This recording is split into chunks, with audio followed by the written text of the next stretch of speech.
Hi po. So, kanina, tinignan natin yung mga ratings at kung ano yung posibleng ibig sabihin nila, di ba?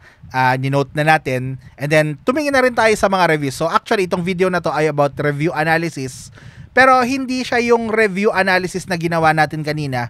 Kung hindi, may titignan tayo dito sa overall na picture. Okay? So, para mas maintindihan nyo, punta na tayo sa screen ko. So, ngayon, andito na tayo sa screen ko. Okay?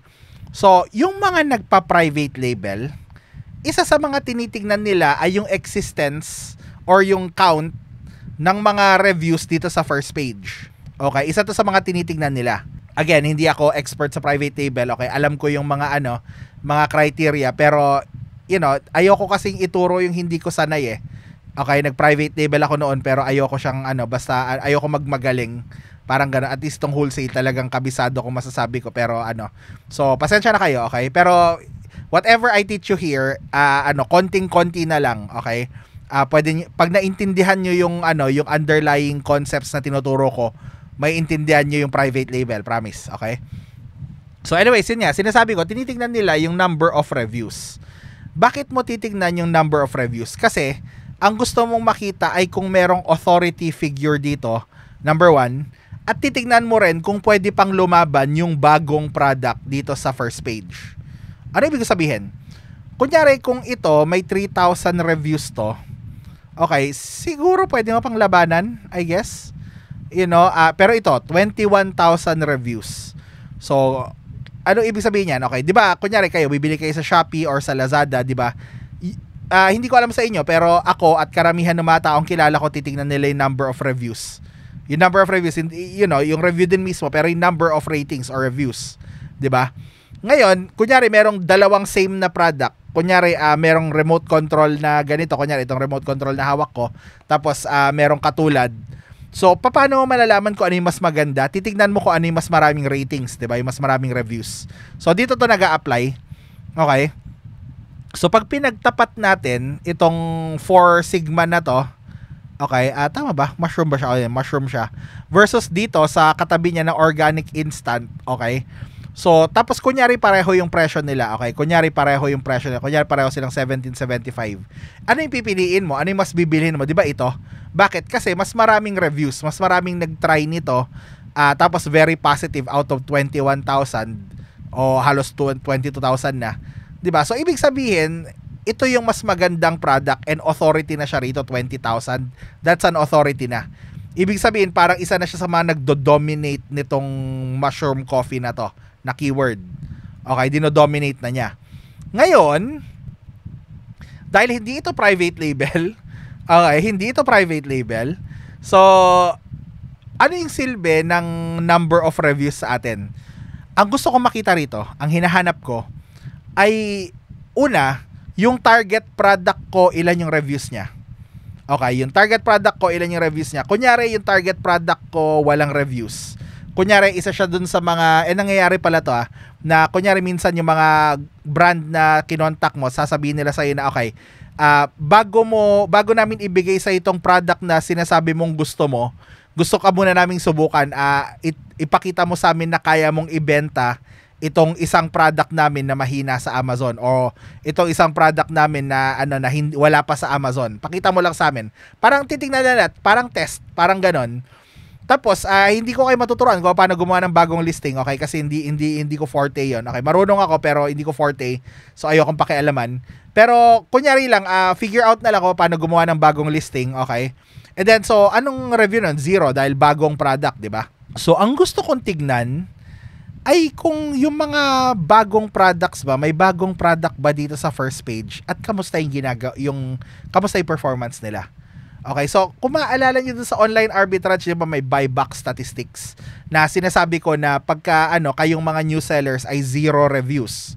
So kailangan ang hanapin ninyo ay yung mga, kung may seller kahit isa lang na may 0 reviews or less than 100 reviews na nakakabenta, na nakakakuha ng buybacks. So sort of ganito rin yung gusto kong tignan nyo rito. Hanap kayo ng kahit isa man lang na na product dito na less than 100 reviews, kung 0 review yung product na target nyo na pinahawak sa inyo. And kahit isa lang, and tignan nyo lang kung bumibenta sila yan, 78. Kamusta siya? 28,000. So, alam na natin na maganda yung sales niyan. Teka lang, ano ba siya? Mushroom. Tama, mushroom coffee siya, di ba? Sponsored. Okay, hanapin natin yung organic. Okay, dapat hindi sponsored. Pero ito pa rin may sinasabi sa atin na sponsored eh. Ano sinasabi sa atin yan? Ibig sabihin, mag-advertise ka lang. Pag nag-PPC ka, ibig sabihin, parang, posibleng bumenta yung target product mo. Yun ang ibig sabihin nito. Okay? So, may in-advance na ako sa inyo, ha? So, hanap tayo ng organic. Okay? Pwede may lumabas na organic, pero siya rin yan. Ito, 12. Okay? Zotay, ginaya nila yung rice. Nakakaloko. But anyways, organic yan. Uy, 2,000. Alam ko kung bakit. Kasi ginaya nila yung rice. Pero still, that's a new product, diba? Tingnan yung packaging ng rice. Tapos ito, Zotay. Loko tong mga to. But still, may proof ka na na yung bagong product ay bebenta sa first page organically. 'Di ba? So, the more na makita mong ganyan, the better for you. Okay? Pero kahit isa lang okay na. Try mo lang, private label, okay ito, konting pahapyaw. Sa private label, maghahanap ka ng certain number ng ganito na below a certain number of reviews. Okay, para lang makita mo na pag nagpasok ko ng bagong product dito, may chance ako makabenta. Okay? So, hanap pa tayo ng iba. Pero enough na isa. Gusto ko lang mag-drive in ng point. Ito, tingnan niyo to. 38 reviews. 'Di ba? Bago rin na product to, 38 reviews. Pero bumebenta na to for a while. Okay? Nakabenta na to ng ilang libong units. Pero still, bago to, relatively bago. So 12,000 sales rank. So okay. Lalong positive na may pag-asa yung product ng ng client mo, ng target brand mo na bumenta, 'di ba? So, yun ang gagawin mo. So, kunyari, anong gagawin ko? Kunyari, yung target product ko meron na siyang 300 reviews. Di hanap ka ng something na 500 and below.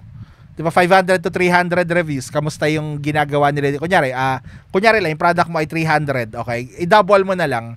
Doblehin mo. Kunyari, 300. Hanggang 600 yung tignan mo. So, is this below 600? Yes. Kamusta siya? 8,000. So, may benta. Diba? This is below 600 kasi dinoble mo yung 300. So, kamusta siya? Okay din siya bumibenta. Diba? So, yun lang naman yung gagawin ninyo dito sa number of review or review count analysis na to. Okay, so anong gagawin ko? So, there are, pwede nyo bilangin kung gusto nyo. Asa na yun, yung mga below 100 yung gusto natin, diba?